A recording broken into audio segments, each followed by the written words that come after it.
Walk you in glory with your head held high and fear no evil. Are we ready to go a little deeper? That is from today's reading, and we're on to chapter 23 now. The war against yourself. Here we go. This is the introduction. Not every chapter has an introduction. This one does. Do you not see the opposite of frailty and weakness is sinlessness?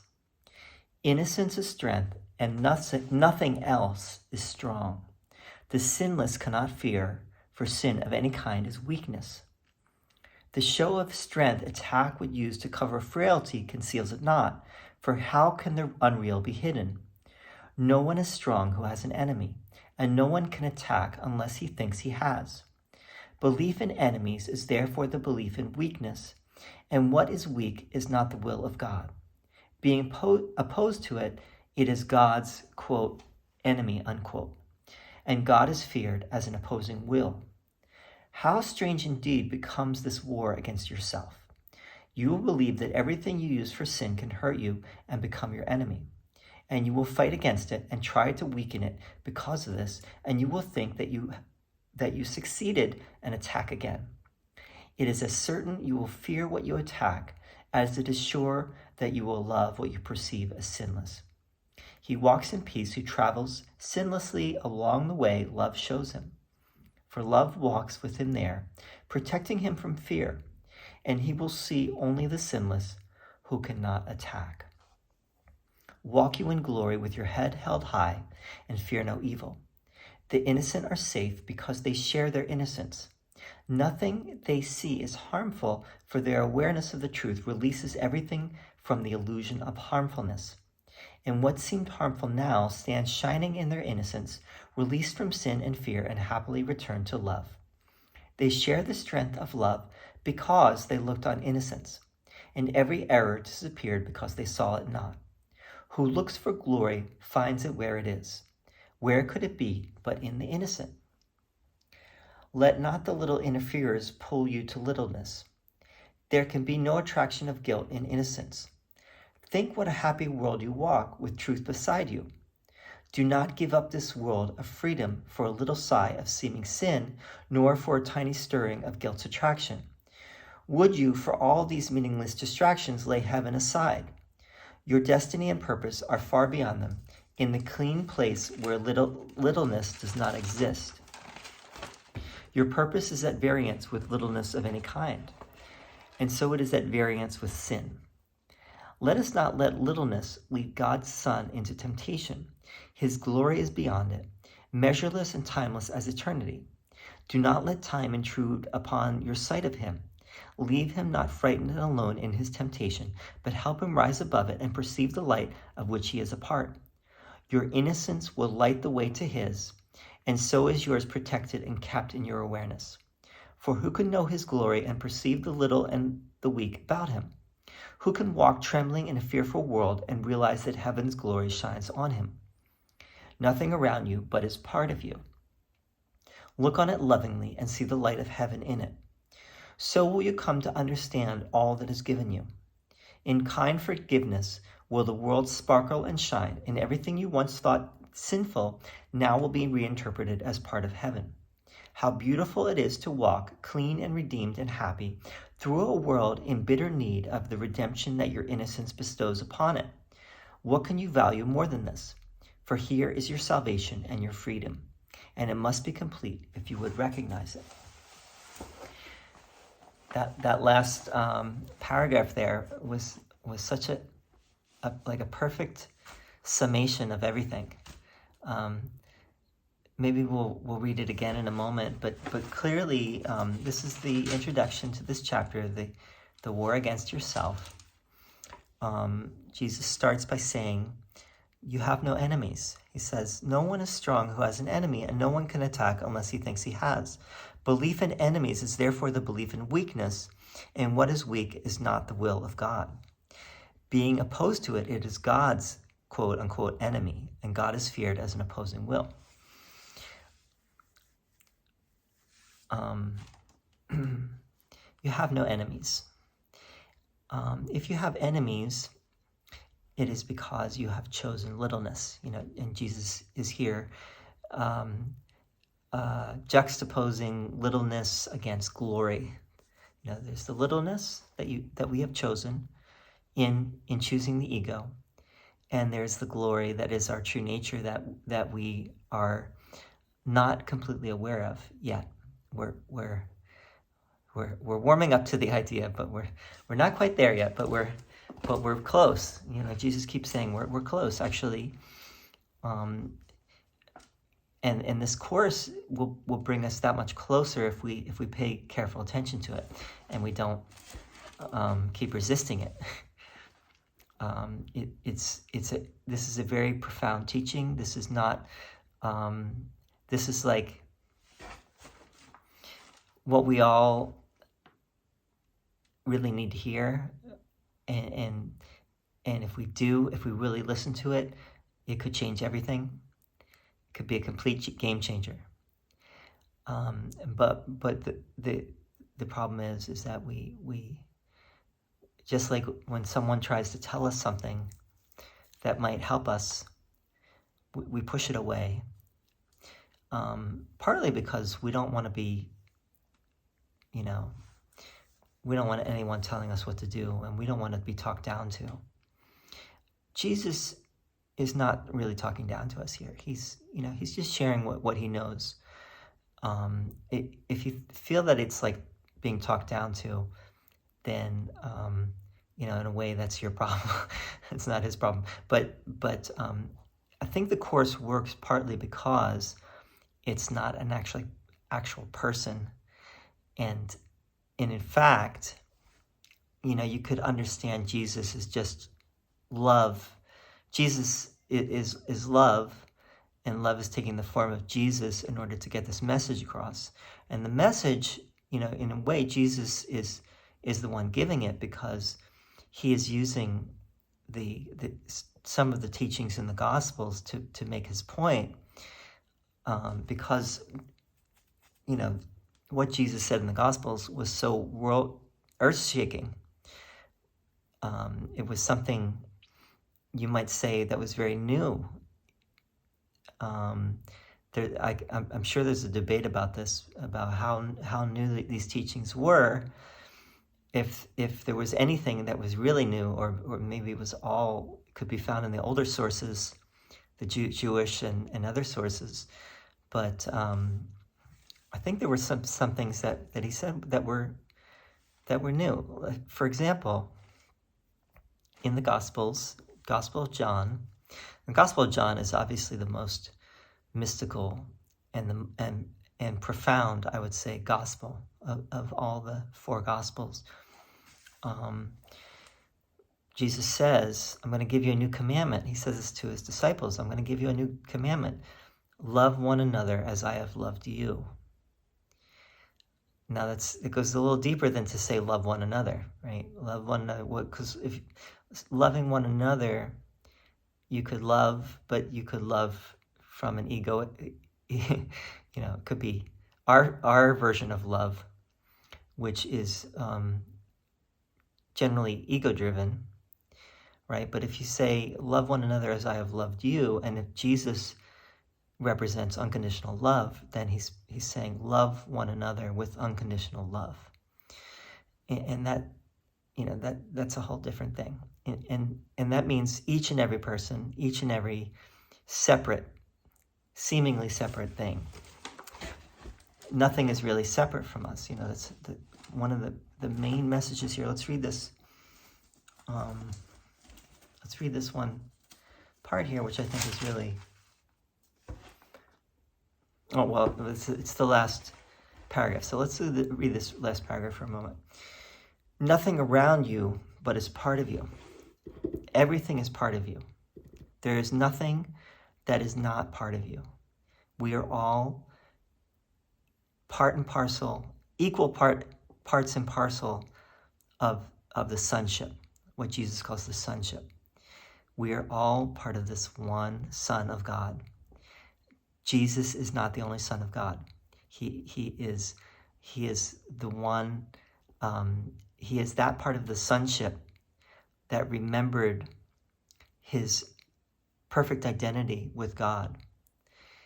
And so he's that part of the sonship which is sharing that with other parts of the sonship of which we are a part, that has not made the final choice for God and only God.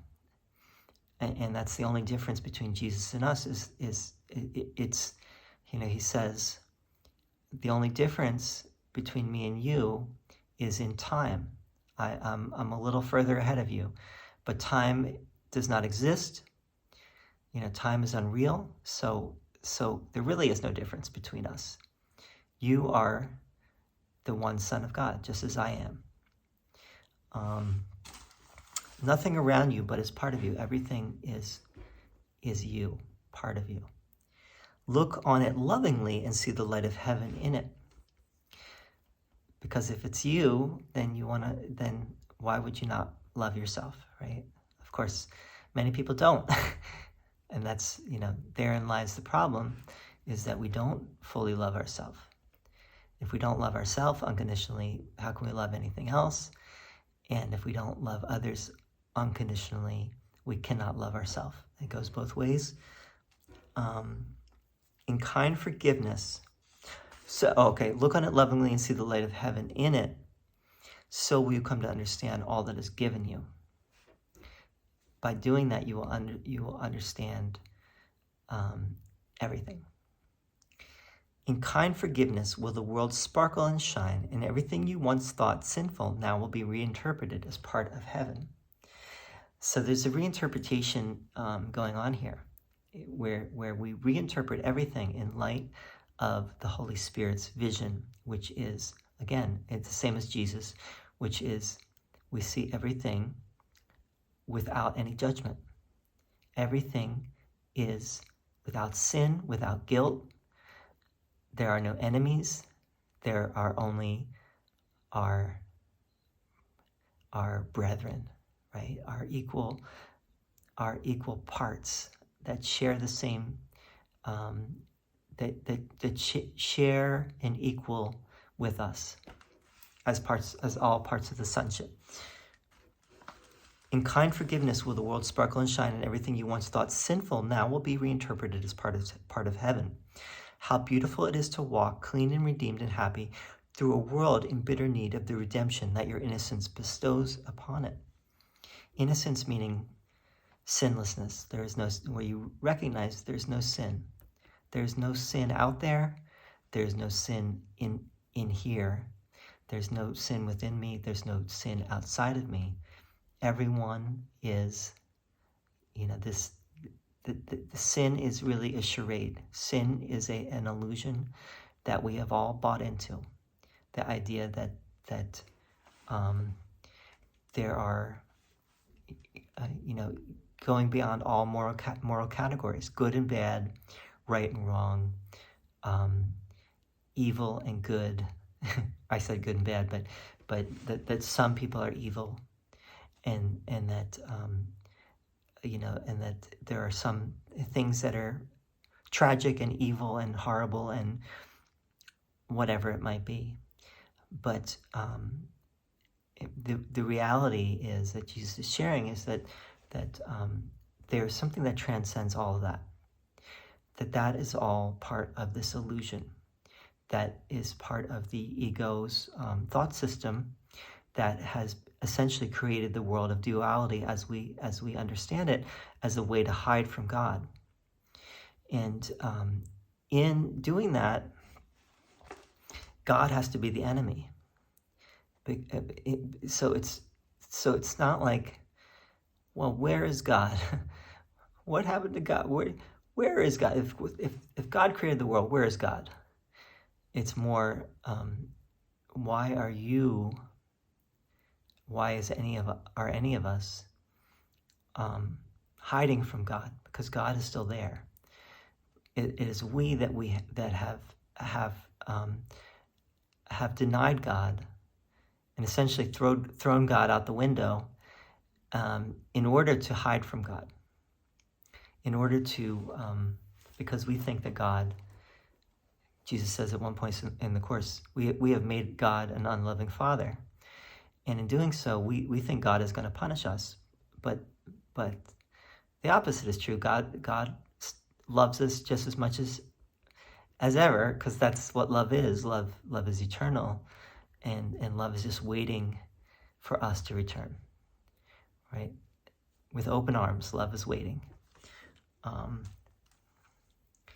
What can you value more than this?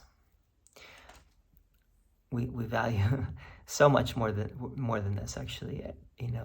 If so much of our thoughts and so much of everything we do and think about moment to moment is not about this. It's about all the worldly duties, responsibilities, making money, the problems of life, the luxuries of life, the comforts of life, the comforts of the body. We're so much of our attention is focused on that, and it's not on this. And Jesus is inviting us. He's not forcing it. He's not missionizing, converting. He's just saying, you might want to consider thinking more about this stuff, because because really what you want is joy. Really what you want is peace. Everyone is looking for that unconditional love. And everything you're doing really is for that, but you're not even aware that that is the goal. And because we've pushed it out of our consciousness. What can you value more than this? For here is your salvation and your freedom, and it must be complete if you would recognize it. It must be complete. So your forgiveness must be complete. Your recognition of what it is must be complete. And that's why ultimately this is, this is something you do every moment, not just some moments and not other moments, but every moment. If you really take this seriously, you realize it's every moment. Has to be every moment. If you want to get back to that awareness of your true reality, then it has to be every moment. And at first it might not be every moment. It might be, little steps at various times where you start to take it more seriously. Start to maybe study and practice the Course. Maybe start to do other things that are leading you to a deeper awareness. And then at some point it might become where you'll realize that that's really the only thing. So, as Jesus said, seek first in the Gospels, seek first the kingdom of heaven, and all else will be added to you. So it means, we really have it all backwards. We seek all these other things first, and really what would make the most sense is to seek first to understand what we really are. In understanding what we really are, then everything else is going to fall into place, as opposed to the other way around. So anyway, I hope this was helpful. This is a long spiel on a very short introduction, but the next part is called The Irreconcilable Beliefs. And I think Jesus is going to go into... No, he's not going to go into the laws of chaos yet. That's going to come in later. But anyway, thanks so much for listening. Hope this is helpful. Always feel free to leave a comment, give some feedback. Would always love to hear your thoughts and comments. Everyone always wants to know how they're doing, what could be improved, and what you maybe want to hear more of. Thank you. See you soon.